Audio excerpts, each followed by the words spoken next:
बिस्मिल्लाहिर्रहमानिर्रहीम, अस्सलाम वालेकुम। This is me from Anmol kitchen. आज मैं आपके साथ शेयर करने जा रही हूँ गाजर के हलवा की रेसिपी। कुछ लोग इसको गजरेला भी बोलते हैं, बट हमने इसको ड्राई बनाना है, चावल वाली खीर नहीं बनानी, हमने इसका हलवा बनाना है गाजर का।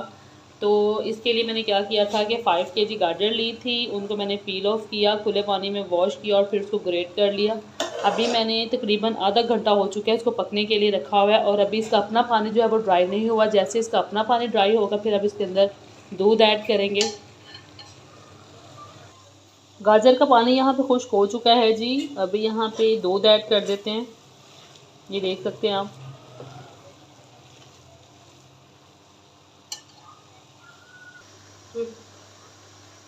तो बिस्मिल्लाहिर्रहमानिर्रहीम, अभी हम इसके अंदर दूध ऐड करेंगे। दूध को ऑलरेडी बॉईल किया हुआ है, गर्म दूध इसके अंदर ऐड कर रही हूँ मलाई के समेत।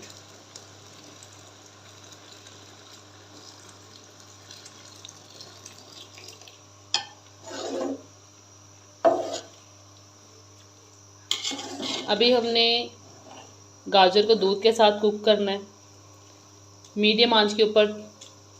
थोड़ी थोड़ी देर के बाद मैं चम्मच चलाती रहूँगी जब तक ये दूध अच्छे से खुश्क नहीं हो जाएगा।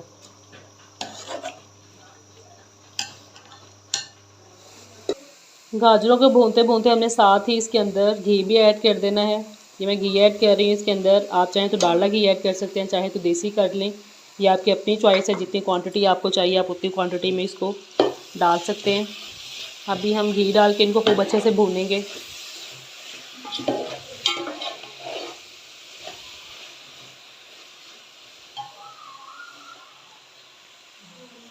भुनाई हमारी यहाँ पे तकरीबन डन हो चुकी है। कुछ ड्राई फ्रूट मैं इसके अंदर ऑलरेडी ऐड कर चुकी हूँ। अभी मैं इसके अंदर ग्रेट किया हुआ कोकोनट ऐड करूँगी। अच्छे से मिक्स कर देंगे इसे।